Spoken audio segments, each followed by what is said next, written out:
Welcome back to the Second Amendment on a Budget. Today what we're going to do is we're going to talk about bullet comparators. What I have is the Hornady lock and load bullet comparator kit, and the other parts are here on my micrometer. What's a bullet comparator? A bullet comparator will take the shoulder dimensions from the middle of the shoulder to the head of the case, and then you can compare what your new fired brass is, or your new factory brass, compared to your fire form brass that you've just fired, and you can arrive at a shoulder dimension for reloading. So let's take a look at my 6.5 Grendel. This is Hornady black ammunition, never fired, obviously, and let's see what the shoulder dimension is on that. Let me zero my micrometer, and we will see I am at 1.204. You rotate it around, make sure that that's what it comes out to be, 1.204. I have some new brass. I was fortunate enough to get 200 cases through Mid-South Shooter Supply. They had it on sale, $38 for 1,000. Thanks, Tread. Let's see what that is. 1.204. Since they're both Hornady, Hornady is loading their factory ammo with these cases, so they should be the same. Now let's look at a once fired case. I just fired these 2 weeks ago, and let's see what they come out to be. 1.211 is what my chamber is, because when you fire these, they'll fill the chamber and the brass will migrate. You don't want to move the brass back too much, because when you do, then you're going to be running into problems of weakening your brass, and you'll start getting growth, and your overall lengths will grow. So roughly 2.12, 2.115, somewhere around there on the once fired. Let me take one more.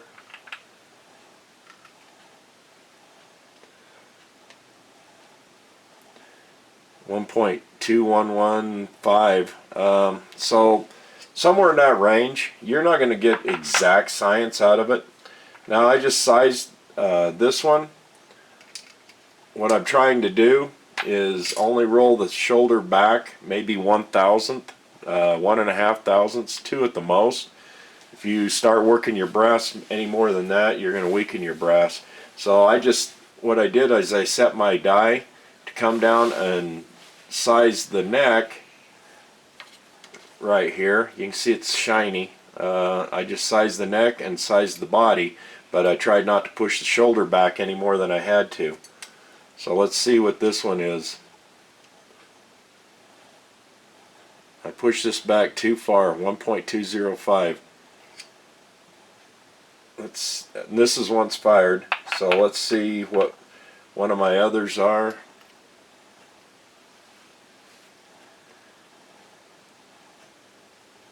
.209. That right there is 2/1000ths from the factory. You're not going to always get these perfect. Let's check one more that I've sized. 1.2085. So that's about 2.5 thousandths. That's about the maximum you want to set that shoulder back. Any more than that, you start working your brass too hard. Okay, my wife just corrected me. Thank God for her. She's also the salvation to me. The Mid-South price on that brass was $38 per 100. Sometimes I get ahead of myself and I forget.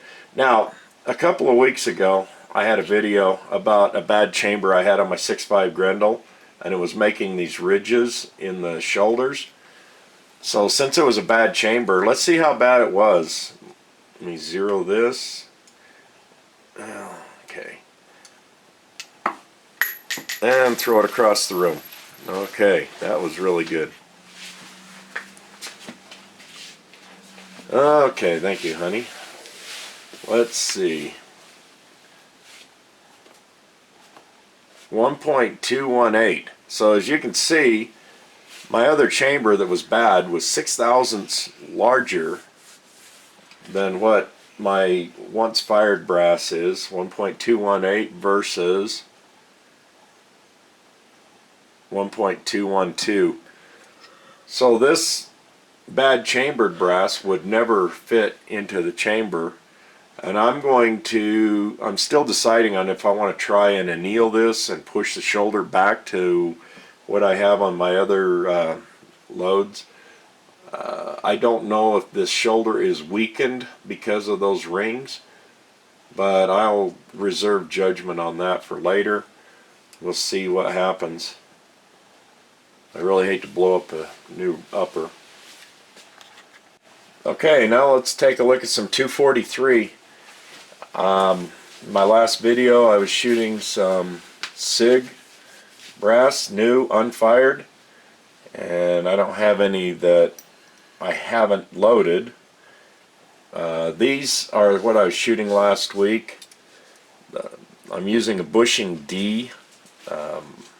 This is 0.400 inches. Again, what the chart recommends for this. And my unfired brass that wasn't set back is measuring 1.6185. I have some that I fire formed from my last video, and that is 1.625. And let's take a look at another one.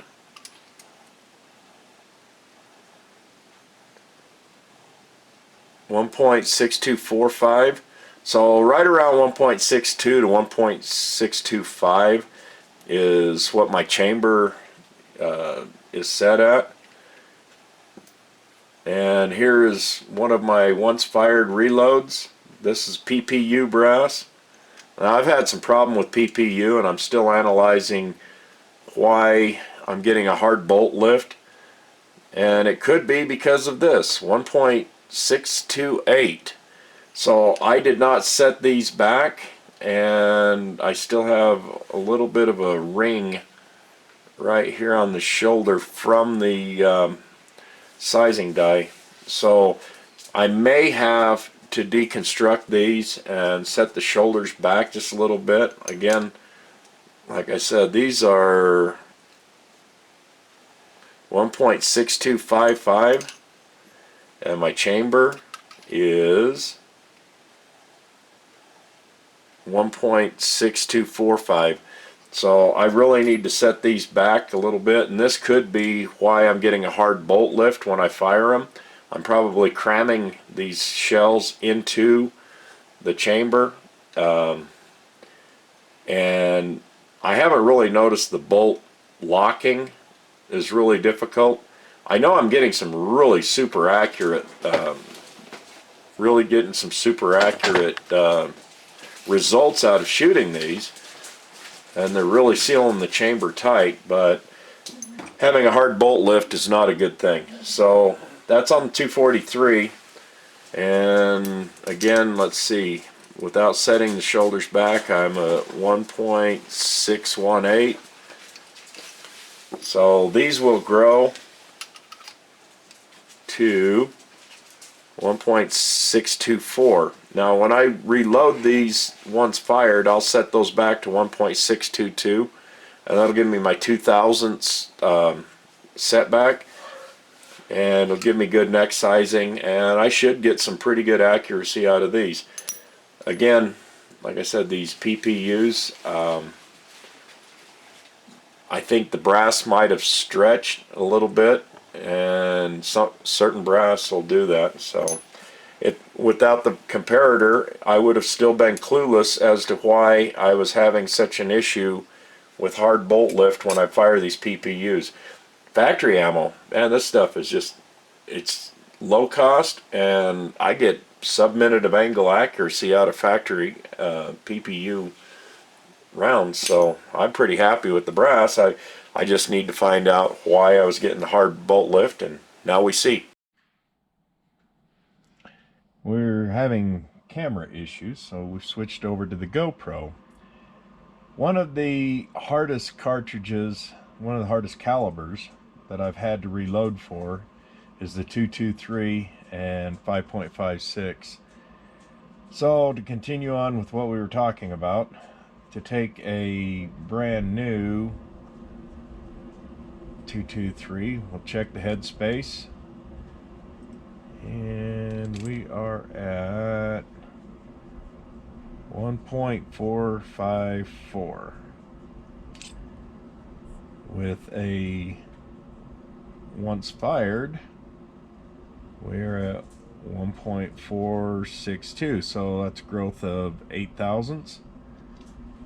Now this is a sized case, it's ready to load. Let's see where I'm at on that. 1.455, pretty close. Let's see.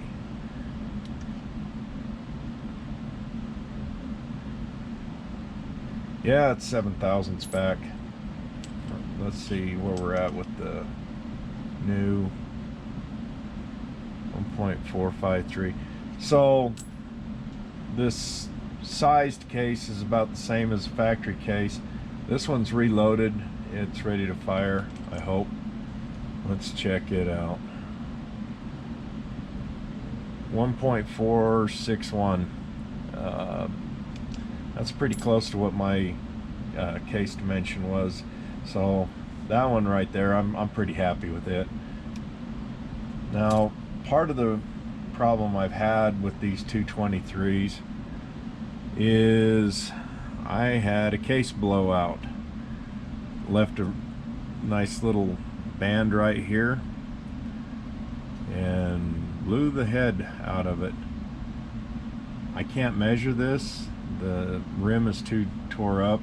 The one prior to that, had I noticed, I also had that band, and look at the extractor and ejector plunger marks on that. I don't want to have that happen again. That's why I have an extractor.